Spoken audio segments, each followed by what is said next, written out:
Hello दोस्तों, कैसे हैं आप सभी लोग। आज हम आपके सामने लेकर आया हूँ टेंथ क्लास की मैथ में आज हम आपको कराएंगे चैप्टर फर्स्ट। क्या कराएंगे?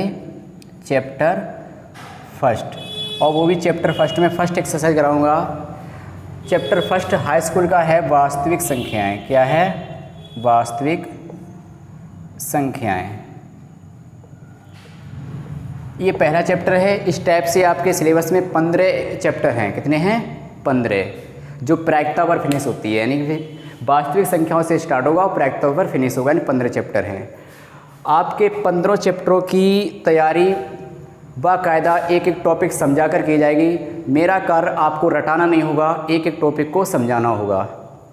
तो यहाँ से समझाने के तौर पे ही मैं आपको एक्सरसाइज में बाद में ले चलूँगा। पहले इसकी कुछ चर्चा कर लेते हैं। चर्चा क्या है? चैप्टर का नाम है वास्तविक संख्याएं।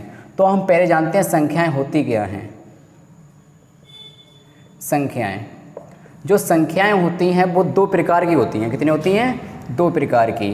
फर्स्ट होती हैं वास्तविक संख्याएं। वास्तविक संख्याएं जो आप पढ़ेंगे अभी, क्योंकि पहला चैप्टर आपका है वास्तविक संख्याएं। और दूसरा जो है वो होती हैं काल्पनिक संख्याएं। क्या होती हैं? काल्पनिक संख्याएं। वास्तविक संख्याएं क्या होती हैं और काल्पनिक संख्याएं क्या होती हैं, जरा इनके बारे में हम जान लेते हैं। क्योंकि मैंने आपसे कहा है आपको एक एक टॉपिक समझा के किया जाएगा। अगर हम अब डायरेक्ट आपको एक्सरसाइज पे लगेंगे तो सवाल तो समझ में आ जाएंगे, लेकिन आपको इसके अंदर की गहराई के बारे में नहीं पता होगा। कि आपसे अकस्मात कोई पूछ लेता है, छोटा भाई या आसपास का कोई, तो आपसे पूछता है तो क्या होता है, तो आपको उसकी नॉलेज नहीं होती है। वो भी आपको नॉलेज होनी चाहिए। तो वास्तविक संख्याएं क्या होती हैं? जैसे होती हैं वास्तविक संख्याएं एक प्राकृतिक संख्याएं। प्राकृतिक संख्याएं, प्राकृतिक संख्या आप सभी जानते होंगे। जो पूर्णांक होते हैं जैसे 1, 2, 3, 4, 5, इनको गिनते हैं, वो क्या होती है? प्राकृतिक संख्याएं होती हैं। दूसरा होता है पूर्ण संख्याएं। क्या होती हैं? पूर्ण संख्याएं। पूर्ण क्या होती है? जिसमें जीरो ऐड कर दिया जाए। जिसमें जीरो ऐड कर दिया जाए, जैसे 0, 1, 2, 3, 4 एंड ये क्या होती हैं? पूर्ण संख्याएं होती हैं। अगर जीरो के साथ अगला आता है पूर्णांक। पूर्णांक संख्याएं। अगर जीरो के साथ माइनस वाली भी संख्याएं ऐड कर ली जाएं, माइनस वाली भी संख्याएं ऐड कर ली जाएं, तो ये क्या होती हैं? पूर्णांक संख्याएं कहलाती हैं। क्या कहलाती हैं? पूर्णांक संख्याएं। इसके बाद आती हैं वास्तविक संख्याएं। क्या आती हैं? वास्तविक संख्याएं। वास्तविक संख्याएं क्या होती हैं? अभी आपने देखा प्राकृतिक संख्याएं 1, 2, 3, 4 एंड चलता रहेगा, वो होती है प्राकृतिक संख्याएं। पूर्ण संख्या जिसमें प्राकृतिक संख्या में जीरो भी ऐड कर दिया है, वो जाती हैं पूर्ण संख्याएं। पूर्णांक संख्या क्या होती है? माइनस वाली संख्या भी ऐड कर ली जाए तो क्या जानती है? पूर्णांक बन जाती हैं। यहाँ लिखना है परमेय संख्या। अगला क्या है? जैसे परमेय संख्याएं। परमेय संख्याएं, परमेय क्या होती हैं? जिनको हम P/Q के रूप में ले सकते हैं, वो परमेय संख्याएं कहलाती हैं। जिनको हम P/Q के रूप में ले सकते हैं, वो प्राकृतिक संख्याएं कहलाती हैं। कंडीशन ये होती है कि जीरो, Q का मान है वो जीरो नहीं होना चाहिए। और दूसरी कंडीशन ये होती है कि P और Q का जो HCF है, जो आप पढ़ेंगे आगे चल के, वो 1 होना चाहिए। P और Q का HCF कितना होना चाहिए? 1। क्योंकि जिसको हम P/Q के रूप में ले सकते हैं वो परमेय संख्या कहलाते हैं। कंडीशन ये कभी Q का मान जीरो नहीं होना चाहिए। और P और Q का HCF कितना होना चाहिए? 1। वो सभी परमेय संख्या होती हैं। जैसे मान लीजिए 2/3 है। जीरो भी क्या होती है? एक परमेय संख्या होती है। अगर पूछ लिया जीरो क्या है? परमेय संख्या है। परमेय तो परमेय संख्या होती है, क्योंकि इसके बटे 1 हो सकता है, क्योंकि Q का मान जीरो नहीं होना चाहिए। ऊपर जीरो से कोई मतलब नहीं है। तो इसी टाइप से कोई संख्या दी जाए, 5/7 है, 2/9 है, तो ये संख्याएं सब क्या होती हैं? प्राकृतिक संख्याएं होती हैं। 3, 4 ये नंबर्स भी क्या होती है? प्राकृतिक संख्या होती है, क्योंकि उनके अपॉन में 1 आ जाता है। तो ये तो आपने देखा परमेय संख्याएं। अब बात करते हैं अपरमेय संख्याओं की। अपरमेय संख्याओं की, जिनकी चर्चा इस चैप्टर में होगी, परमेय और अपरमेय की। अपरमेय संख्याएं क्या होती है? जो परमेय थी उनको अगर निकाल दें तो जो बचती हैं वो क्या कहलाती हैं? अपरमेय संख्याएं कहलाती हैं। जैसे इसकी एक ट्रिक भी याद रख सकते हैं। जैसे आवाज़ संख्या जो होती हैं, जो आवाज़ आप जानते हैं जिनका गुणनखंड क्या होता है, वो स्वयं होता है, और एक होता है वो आवाज़ संख्या होती हैं। अगर वो रूढ़ में हैं तो वो क्या कहलाती हैं? अपरमेय संख्या कहलाती है। जैसे 2 रूढ़, रूढ़ 3, रूढ़ 5, रूढ़ 7, ये सभी क्या है? अभाज्य संख्याएं हैं। क्या हैं? अभाज्य संख्याएं, यानी कि इसको क्या बोलेंगे अगर रूट के अंदर लिखते हैं तो अपर में संख्याएं होती हैं। अगर कोई संख्या बार बार चल रही हो जैसे इस टाइप से, तो ये भी क्या होती हैं? अपर में संख्याएं होती हैं। क्या होती हैं? अपर में। जिसका शांत दशमलव नहीं होता है, शांत दशमलव होता है, वो क्या कहलाती हैं? अपर में संख्याएं कहलाती हैं। एक दिया जाता है ई, वो भी अपर में संख्या होती है। एक पाई दिया जाता है, वो भी क्या होती है? अपर में संख्या होती है। ठीक है, तो अभी आपने सिर्फ देखा है जो संख्याएं होती हैं वो दो प्रकार की होती है, वास्तविक संख्याएं और काल्पनिक संख्याएं। अभी जो हमने चर्चा की है वो सिर्फ वास्तविक संख्याओं के बारे में बताया है। वास्तविक संख्याएं जैसे प्राकृतिक संख्याएं बताई हमने, फिर पूर्ण संख्याएं बताई, फिर पूर्णांक संख्याएं बताई, फिर परमेय संख्या बताई, उसकी भी कंडीशन आपको बता दी है, फिर उसके बाद अपरमेय संख्याएं बताई। अब थोड़ा जान लेते हैं काल्पनिक संख्याओं, जिसका अभी आपके सिलेबस में काम नहीं है, लेकिन आप ये फर्स्ट ईयर में पढ़ेंगे काल्पनिक संख्याएं। लेकिन मैं तब भी आपको थोड़ा बताना चाहूँगा, जैसे आप पता भी लग जाए काल्पनिक संख्याएं क्या होती हैं। जैसे आपने देखा वो फैक्टर किए होंगे, जैसे इस टाइप से फैक्टर दे दिया जाए और आपको इसका मान निकालना पड़े, तो इसका निकालेंगे -2 होगा, तो -2 किसी का वर्ग नहीं होता, तो मैं इसको लिखूँगा +- -√2। तो ये मान जो है वो निकल नहीं रहा है स्पष्ट, तो इसी को हम कहते हैं काल्पनिक मान। इसके लिए एक आइगन नंबर्स आता है, वो आप फर्स्ट ईयर में पढ़ेंगे, तो आप याद रखें जिसका मान स्पष्ट ना निकले वो क्या हो जाता है? काल्पनिक नंबर्स हो जाता है। अभी तो हमने सिर्फ बताया संख्याएं, और आपके सिलेबस में जो एक्सरसाइज फर्स्ट में है वो है यूक्लिड प्रमेय से एचसीएफ वगैरह निकालने के लिए है। तो आप पहले जानते हैं यूक्लिड विभाजक प्रमेय होती क्या है, यूक्लिड विभाजन प्रमेय क्या होती है, तो हम उसकी थोड़ी चर्चा करते हैं, क्योंकि आपको एक एक पॉइंट समझा कर कराया जाएगा, रटाना क्या नहीं। ठीक है, मेरा काम रटाना नहीं है, आपको समझाना है। जैसे यूक्लिड विभाजन प्रमेय ये क्या होती है? ये होती है जैसे आपको 2 नंबर दे दिए जाएं, कोई से 2 नंबर हो सकते हैं, कंडीशन ये होगी एक नंबर बड़ा होगा एक छोटा, कोई नंबर लिख लेंगे तो एक बड़ा एक छोटा, तो वो क्लियर बात है। तो जो बड़ा होगा वो इधर आएगा, इसके साथ आएगा BQ + R, BQ + R, ये होती है यूक्लिड विभाजक प्रमेय। इसमें ये क्या होता है? Q ये होता है भागफल, और R क्या होता है? शेषफल। क्या होता है? शेषफल। इसमें जो R का मान होता है, इसमें जो R का मान निकलेगा वो 0 से बड़ा होगा या 0 के बराबर होगा, लेकिन क्या होगा? R का मान B से छोटा रहेगा। जो दूसरा नंबर दिया जाएगा छोटा वाला, उससे R का मान छोटा रहेगा। तो ये R का मान निश्चित होता है कि 0 से बड़ा होगा या 0 से बराबर होगा, उसके बाद B से छोटा रहेगा। ठीक है, जैसे कोई सभी संख्या ले ले रहे हम, मान लीजिए एक संख्या 5 है, एक संख्या 3 है, एक 5 है एक 3 है, तो सिंपली बात है, आपको दिखाई दे रहा होगा 5 बड़ा होता है 3 छोटा होता है। तो हम 5 में अगर 3 का भाग दें तो 3 एकन 3 जाता है, बचता है 2।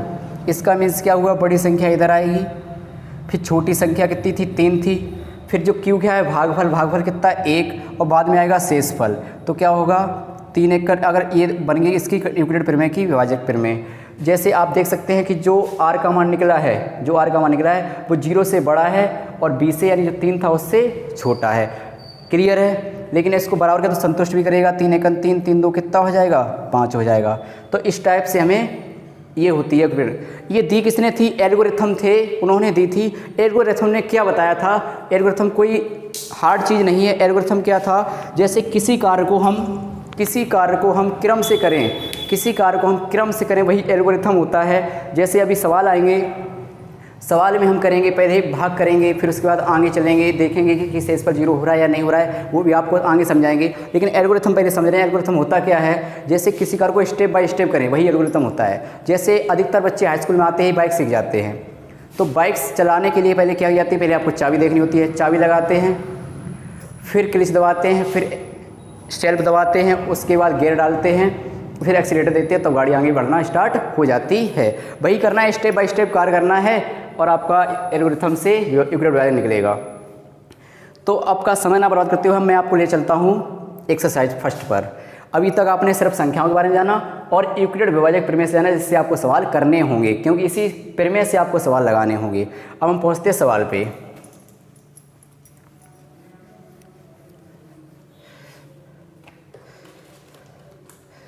ये आपकी है NCERT बुक 10th क्लास की, और इसमें हम आपको ले चल रहे हैं एक्सरसाइज फर्स्ट पर। एक्सरसाइज फर्स्ट है वास्तविक संख्याएं, वास्तविक संख्याओं में आपने अभी देखी यूक्लिड विभाजक प्रमेय का यानी प्रमेय हमने आपको समझा दी है। उसका इसी प्रमेय से कुछ एग्जाम्पल है, वो एग्जाम्पल आप स्वयं लगा सकते हैं जब आप एक्सरसाइज लगा लेंगे। तो एक्सरसाइज फर्स्ट कह रहा है निम्नलिखित संख्याओं का एचसीएफ ज्ञात करने के लिए यूक्लिड विभाजक एल्गोरिथम का प्रयोग कीजिए। ठीक है, तो इसमें पहला सवाल दिया गया है, एक्सरसाइज में फर्स्ट करा रहा हूँ 1.1। पहला सवाल है, पहले में 3 ऑप्शन दिए गए हैं, पहले में 3 सवाल हैं, पहले में 3 सवाल दिए, इसमें पहला और लास्ट का बहुत इंपॉर्टेंट है, तो आपको अच्छी तरीके से आना चाहिए। एक सवाल ही समझेंगे, आपको समझ में आ जाएगा, बस उसको सही से बारीकी से समझना है, रटना नहीं है। जैसे संख्या दी गई है, पहली है 135 और दूसरी संख्या दी गई है 225। इसमें आपको पहले कंडीशन क्या बताई गई, एक एक बारीकी से एक एक पॉइंट समझना। एक सवाल समझिए, कोई सा अगर यूक्लिड विभाजन से अगर एचसीएफ निकालने के लिए आ जाता है तो आपका सवाल छूटेगा नहीं। इसमें ये देखते हैं कि संख्या बड़ी कौन सी है, छोटी कौन सी है। तो एक 225 बड़ा होता है, 135 छोटा होता है, क्लियर है। फिर क्या करते हैं कि छोटी संख्या का बड़ी संख्या हम देते हैं भाग, क्लियर है। अब भाग करेंगे, 135 दूनी 270 हो जाता है, ज़्यादा होगा तो 135 एकन 135, माइनस करेंगे 0 बचेगा, 12 से 3 जाएगा, कितना बचता है 9 बचता है, 90 बचा। अब आपने देखा कि बड़ी संख्या जो थी 225 थी, छोटी संख्या 135 थी। फिर आता है भागफल, भागफल कितना था 1, फिर आता है शेषफल। इस प्रमेय में कंडीशन ये है कि जब तक शेषफल 0 नहीं होगा तब तक एचसीएफ नहीं आएगा। तो मुझको ये प्रक्रिया जब तक ले जानी है जब तक कि शेषफल 0 ना हो जाए। अभी देखा आपने कि 225 था और 135 का वाकिया 90, 35 सेकंड 135 सेकंड एक बार गया, 90 यहाँ रिमाइंडर बच गया यानी शेषफल बच गया। तो आपको इसको स्टेप आगे बढ़ानी है, क्योंकि मुझे पता है जब तक शेषफल नहीं होगा तब तक 0 नहीं आएगा, तब तक एचसीएफ नहीं आएगा। तो हमें क्या करना होगा, जो निकलेगा उसका भाग हमें देना होगा नेक्स्ट संख्या 135 में। तो 190 एकन 90 होता है, बचेगा कितना 45। अब भी 0 नहीं आया, क्या बना 135 का भाग, मतलब 135 में वाकिया था किसका 90 का, और भागफल फिर आया कितना 1 और शेषफल कितना आया 45। आपने देखा सेकंड कंडीशन में भी क्या हुआ कि ये जो 0 नहीं आया शेषफल। फिर हमें स्टेप आगे बढ़ाएंगे, फिर 90 में करेंगे तो 45 दूनी 90 यानी कितना आ गया 0 आ चुका है भाई। तो 90 बराबर 45 इंटू 2 प्लस का 0 है, ये बन गया। तो तीसरी स्टेप में देखा आपने शेषफल 0 आ चुका है। तो जिसका अगर हम भाग दे रहे होंगे यानी जो भाजक होगा वही आंसर आएगा जब रिमाइंडर क्या हो जाएगा 0 हो जाएगा। तब जो भाजक होगा वही क्या हो जाता है, तो लिख देंगे, इसलिए एचसीएफ क्या हो गया 45 हो गया। आई होप आपको सवाल आसानी से समझ में आ गया होगा। फिर एक बार और समझ लीजिए, 2 संख्याएं दी जाएंगी, उसमें देखेंगे बड़ी कौन सी है, छोटी कौन सी है। छोटी संख्या का बड़ी संख्या हम भाग देंगे और ये भाग जब तक चलाना है एक एक स्टेप बाय लिखेंगे वो भी यहाँ पे, क्योंकि यूक्लिड प्रमेय का प्रयोग करना है, वो प्रमेय ही होती है। क्यों क्या होती है, a बराबर b इंटू भागफल प्लस शेषफल, क्लियर है। तो आपको ये स्टेप जब तक ले जानी है जब तक क्या हो जाए रिमाइंडर 0 ना हो जाए। जब रिमाइंडर 0 हो जाएगा तो जो भाजक निकल के आएगा जिससे भाग दिया था वो पूरा कट जाएगा, वही क्या हो जाएगा एचसीएफ हो जाएगा। बढ़ते हैं नेक्स्ट क्वेश्चन की तरफ। अगर थोड़ा बहुत डाउट रह गया वो दूसरे क्वेश्चन में क्लियर हो जाएगा।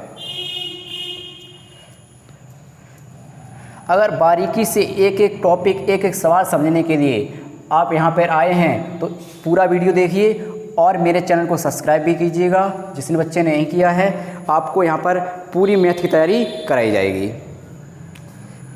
दूसरा क्वेश्चन कह रहा है 196, दूसरा क्वेश्चन है 196 और 38,220, क्लियर है। ये दूसरा क्वेश्चन दिया गया है तो करना क्या, देखना है 38,220 जो होता है बड़ा होता है, 196 है वो क्या होता है छोटा होता है। कंडीशन आपकी यही है कि छोटी संख्या का बड़ी संख्या में देना होता है भाग।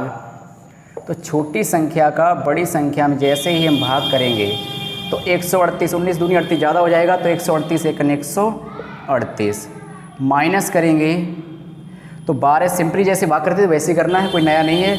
12 से 8 जाएगा 4 बचेगा, 7 से 3 जाएगा 4 बचेगा, यहाँ बचेगा कितना 1 बचेगा, 2 बचेगा।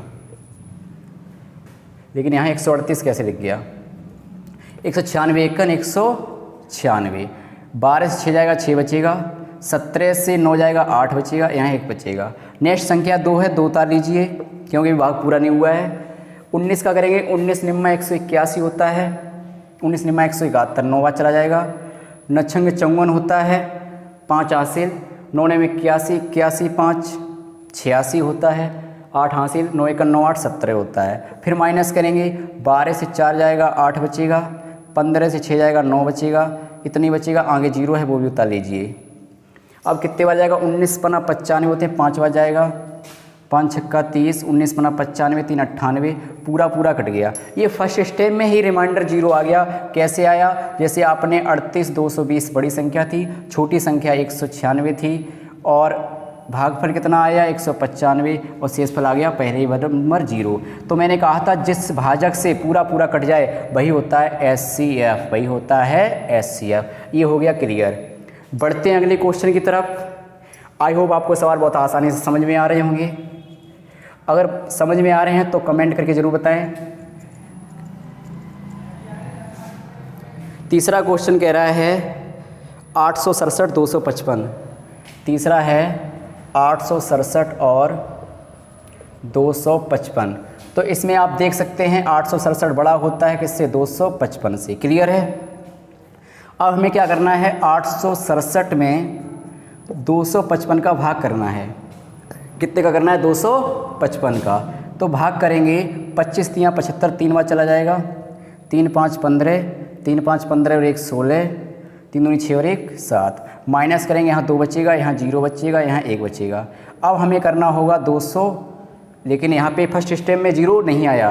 क्या हुआ, बड़ी जो संख्या थी 867, छोटी संख्या थी 255, भागफल आया 3 और शेषफल बच गया 102। ये जब तक ले जाना है भैया, जब तक रिमाइंडर क्या आ जाए, 0 नहीं आ जाए, तब तक ले जाना है। तो अब 255 में करेंगे तो 102 दूनी हो जाता है 204, घटाया 1 बचा, 51 बचा। अब भी आपने देखा बड़ी संख्या 255 थी, छोटी संख्या 102 थी, भागफल 2 था, शेषफल 51 फिर भी बचा। अब भी यहाँ पे 0 नहीं हुआ। ये जब तक जाना है जब तक 0 ना हो जाए। तो 102, 51 दूनी 102 होता है, कट गया है, 0 पे आ गया। तो क्या हुआ, 102 भाग किया 51 का, 2 बार गया, रिमाइंडर आ गया 0। तो जिस भाजक से शेषफल 0 जाता है वही क्या होता है, SCF होता है। क्लियर है। तो ये पहले पार्ट में 3 SCF थे, आपने तीनों सवाल किए होंगे। तो शायद आज के बाद आपको SCF यूक्लिड विभाजन प्रमेय से दोबारा सीखना नहीं पड़ेगा, यहीं से क्लियर हो गया होगा। अब बढ़ते हैं दूसरे क्वेश्चन की तरफ। पहला क्वेश्चन के पार्ट 3 थे, तीनों हो चुके हैं। दूसरा क्वेश्चन कह रहा है दर्शाइए कि कोई धनात्मक पूर्णांक दिया है 6q + 1, 6q + 3 और 6q + 5 के रूप का होता है, जहाँ q एक पूर्णांक है। q क्या है, पूर्णांक है। क्या है, पूर्णांक है। q एक पूर्णांक है तो दर्शाना 10 और 10 क्या है, धनात्मक विषम पूर्णांक है। धनात्मक क्या है, विषम पूर्णांक है। ये धनात्मक विषम पूर्णांक है। तो इसके लिए हम नंबर लेते हैं। जैसे एक पेपर में आप जानते थे a बराबर क्या होता है, BQ + R होता है, BQ + R होता है। लेकिन यहाँ पे BQ ना होकर क्या है, यहाँ पे 6Q है। क्या है, 6Q + R। और जो R का मान लेते थे, मैंने बताया था 0 से बड़ा होता है या 0 के बराबर होता है, और B से यानी 6 क्या होगा, छोटा होगा। ये बताया था मैंने स्टार्टिंग में, इसीलिए बताया था कि इसका यूज करना पड़ेगा। तो जो R का मान होगा वो कितना होगा, 0 से बराबर या 0 से बड़ा से स्टार्टिंग करेंगे, कहाँ तक जाएगा, 6 तक जाएगा। देन तब क्या हो जाएगा भैया, तब संख्या क्या निकल के आएंगी। जैसे हम 0 रखेंगे तो a बराबर क्या आएगा, पहले ले लिए x बराबर 0 पर, x नहीं यहाँ पे क्या है r, तो r बराबर 0 पर। r जैसे ही 0 लेंगे तो a बराबर क्या निकल के आएगा, 6q। जैसे ही फर्स्ट स्टेप, सेकेंड में जैसे ही हम लेंगे r बराबर 1 पर करेंगे तो a बराबर क्या हो जाएगा, 6q + 1। इसी टाइप से वहाँ कहाँ तक जाना है, 6 से कम यानी 5 तक जाना है। सेकंड कंडीशन करेंगे तो r बराबर क्या होगा, 2 पर, r बराबर 2 पर। r 2 पे करेंगे तो क्या हो जाएगा, 6q + 2। हम करेंगे फोर्थ स्टेप क्या होगी, r बराबर 3 पर, तो 3 पे ले जाएंगे तो क्या हो जाएगा, a बराबर 6q + 3। फिफ्थ कंडीशन पे ले जाएंगे r बराबर 4 पर, 4 करेंगे तो a बराबर क्या हो जाएगा, 6q + 4। 6 कंडीशन ले जाएंगे r बराबर 5 पर, क्योंकि मुझे 6 से कम तक जाना है यानी 5 तक जाना है। तो क्या हो जाएगा, ये बराबर 6q + 5। अब उसने ये कहा था कि दर्शाइए कि जो विषम पूर्णांक हैं 6q + 1, 6q + 3, 6q + 5 के रूप में होता है। तो आप देख सकते हैं कि आपने इस टाइप से लिखा है, यही होती है यूक्लिड प्रमेय। क्या होती है, a बराबर bq + r। लेकिन यहाँ bq ना होकर कितना है, 6q है। कितना है, 6q। तो 6q + r लिखा। तो आपने देखा जो r का मान होता है 0 से बड़ा या 0 बराबर से लेकर 6 तक होता है। कहाँ तक होता है, 6 तक, यानी 6 से छोटा। तो मैंने वैसे ही स्टेप बाय स्टेप किया, 0 पर फिर 1 पर, यानी 0 रखेंगे तो 6q रहेगा क्योंकि 6q हो जाएगा। 1 रखेंगे तो 1 आ जाएगा, यहीं पे 2 रखेंगे तो 2 हो जाएगा, यहीं पे 3 रखेंगे तो 3 हो जाएगा क्योंकि 6q चलता रहेगा। फिर 4 करेंगे तो 4 आ जाएगा, 5 करेंगे तो 5 आ जाएगा। तो कह रहा था इस रूप में है या नहीं। तो आप देख सकते हैं 6q + 1, 6q + 3, 6q + 5। तो आप देखें 6q + 1 एक ये है, 6q + 3 ये है और 6q + 5 ये है। तो हम लिख सकते हैं अतः q विषम पूर्णांक के लिए, q विषम पूर्णांक के लिए क्या होता है, 6q + 1, 6q + 3 और 6q + 5 का रूप का होता है। ठीक है, यही करना था, 6q + 5 का रूप का होता है। बढ़ते हैं नेक्स्ट क्वेश्चन की तरफ।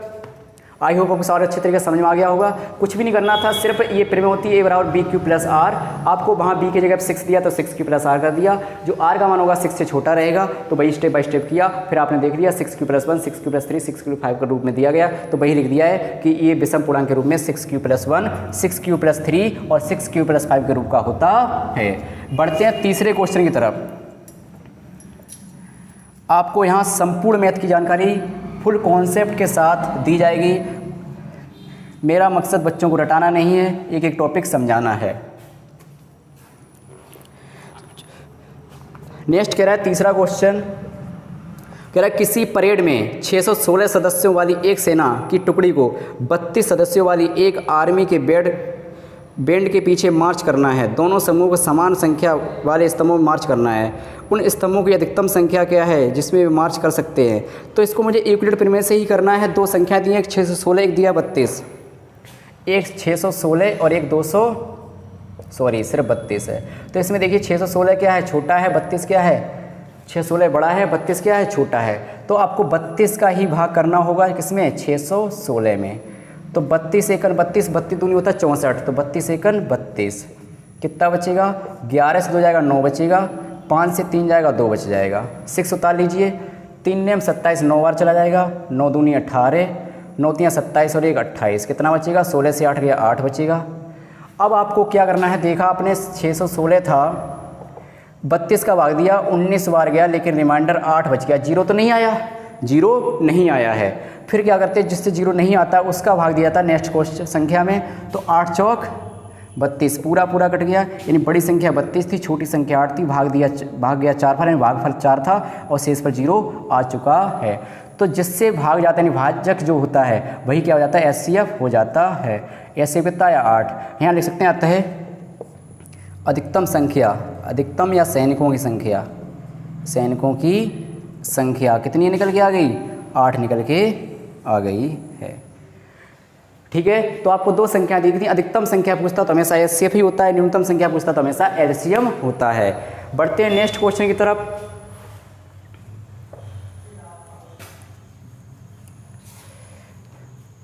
नेक्स्ट क्वेश्चन कह रहा है कि यूक्लिड विभाजक प्रमेय का द्वारा दर्शाइए कि धनात्मक पूर्णांक का वर्ग किसी संख्या के m के लिए क्या क्या कह रहा है, m के लिए 3m या 3m + 1 के रूप का होता है, ये दिया है।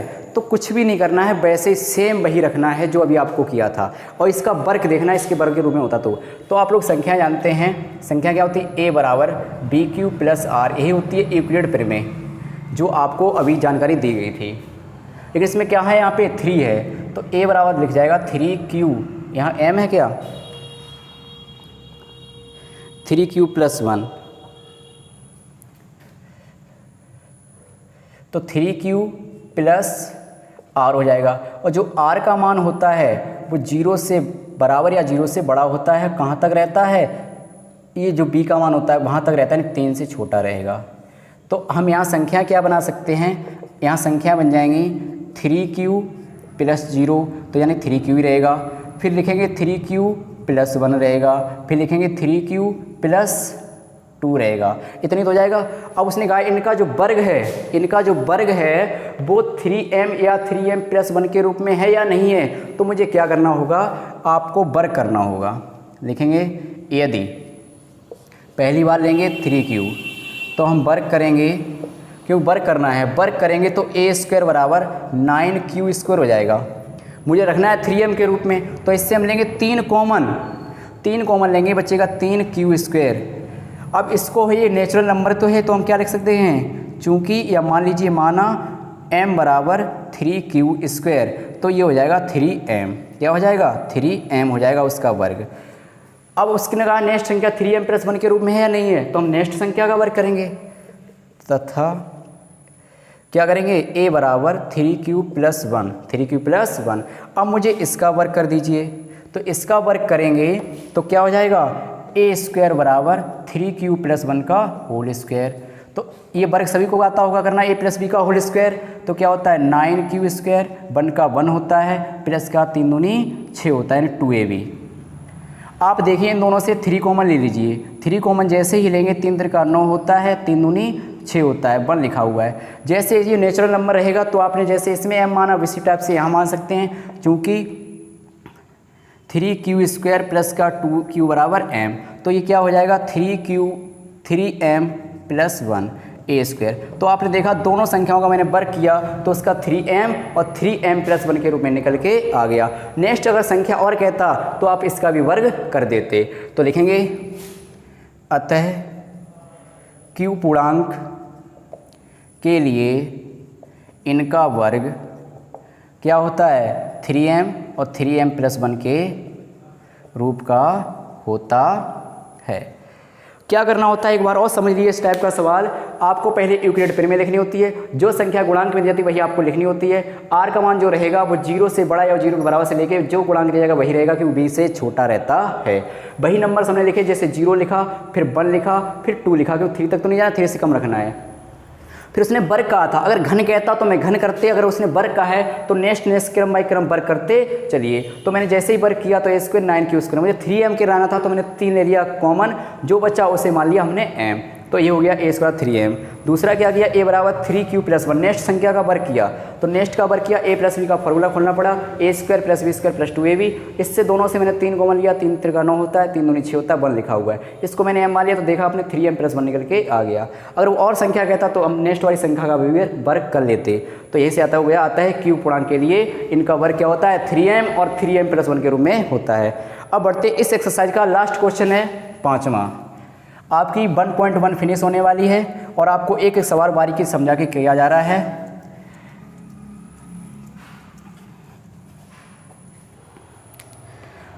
पांचवा क्वेश्चन कह रहा है कि यूक्लिड विभाजन प्रमेय का प्रयोग करके दर्शाइए कि धनात्मक पूर्णांक का घन, अभी वर्ग कह रहा था, अब कह रहा है घन जो होता है, जो घन है वो क्या कह रहा है 9m, 9m प्लस 1 और 9m प्लस 8 के रूप में होता है या नहीं होता है, ये सिद्ध करना है।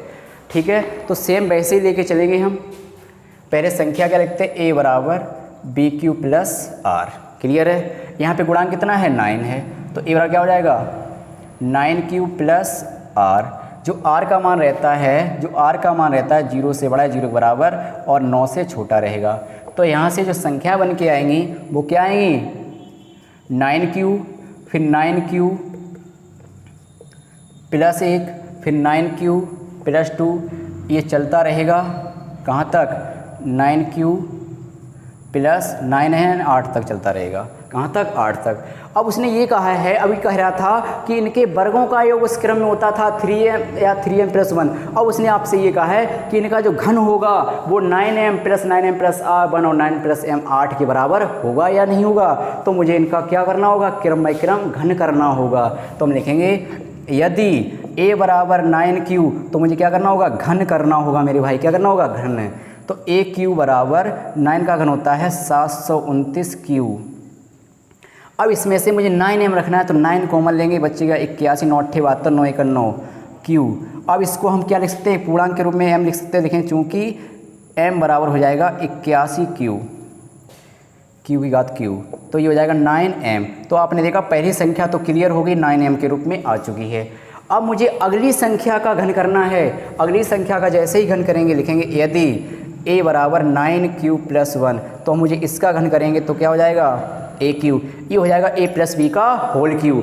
आपको फॉर्मूले ये 7th 8th क्लास में ही पढ़ाए जाते हैं, आपने याद किया होगा। a + b का होल क्यू क्या होता है AQ 7 का घन कितना होता है, अरे 9 का घन कितना होता है 729। BQ 1 का घन एक ही रहता है, 3a भी होता है, तो 3a भी करेंगे तो 9 तियाँ 27q, कोष्टक में ब्रैकेट में वही चीज़ आती है 9q + 1।